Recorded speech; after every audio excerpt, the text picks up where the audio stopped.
A Birthday to Forget Scene 3. I decided to say nothing about my imminent birthday to my two best friends, Jordan and Mark. If they ask, I'll just say we're only having a family meal this year, and if they get wind of my sister's party, I'll play it down and claim that's her birthday party, not mine. We are all in the same year at the same school, so it's likely. Hopefully they'll presume I'll not be attending it, and hopefully I'll be able to talk Sally and her friends into not saying anything afterwards. Sally's already agreed not to mention my party outfit beforehand. It's just a case of getting the girls she's inviting to keep it secret afterwards. It'd be bad enough if my classmates found out that I'd worn a dress, let alone a baby pink one with matching shoes and white lacy tights. Sally and I seldom walked home from school together.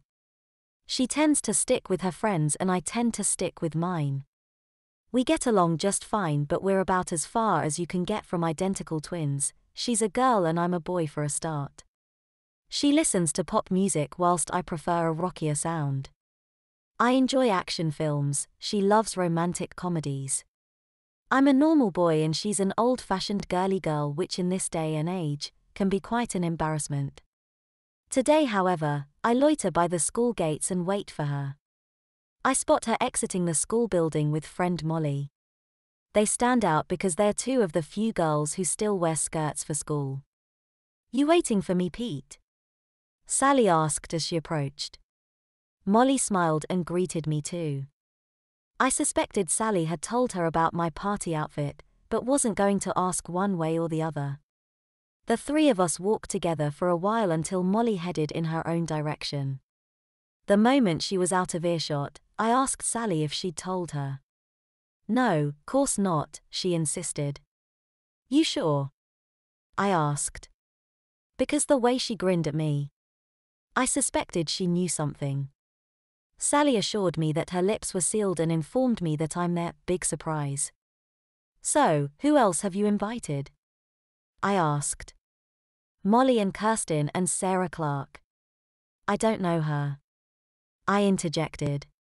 Sally described Sarah, but I was none the wiser, before explaining that she's not a girly girl and would be borrowing one of Sally's prissy dresses for the party.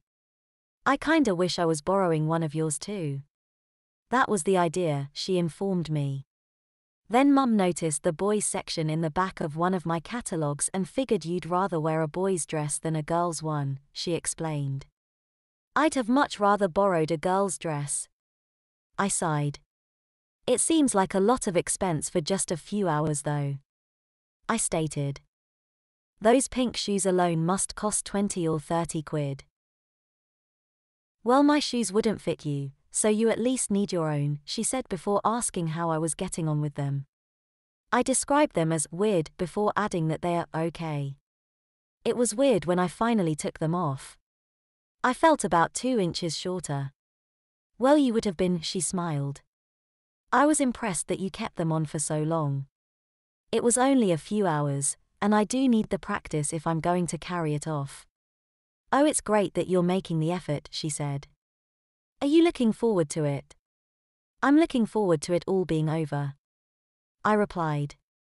"And when it is over, word'll get round that I wore a dress and it'll haunt me for the rest of my life," I claimed. "So no.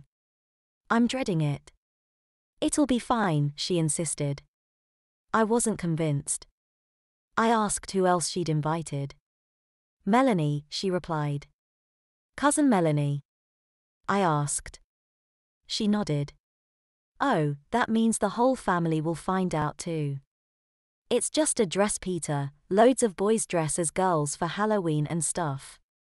"Yeah, I guess," I conceded. "We always dress up for Halloween, but I've never once considered dressing as girl.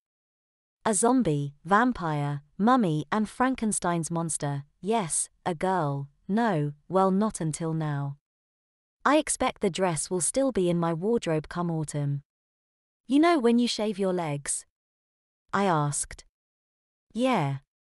"How long does it take for them to start growing back?" "A couple of days," she replied. "If leave them a week they either need shaving or I wear thick tights." "So just a week then?" "Yeah, a week tops." In the summer I'll shave every 2 or 3 days, in the winter not quite so often. Cool, I replied. She asked why I was asking and I sheepishly told her that Mum said I have to shave my legs for the party. Or use some cream. You really are making the effort, aren't you? She exclaimed. I replied saying that I have to. I stopped and pulled up my trouser leg. Can you imagine these sticking out of a pink dress? I asked as I ran my fingers over my bushy leg hair.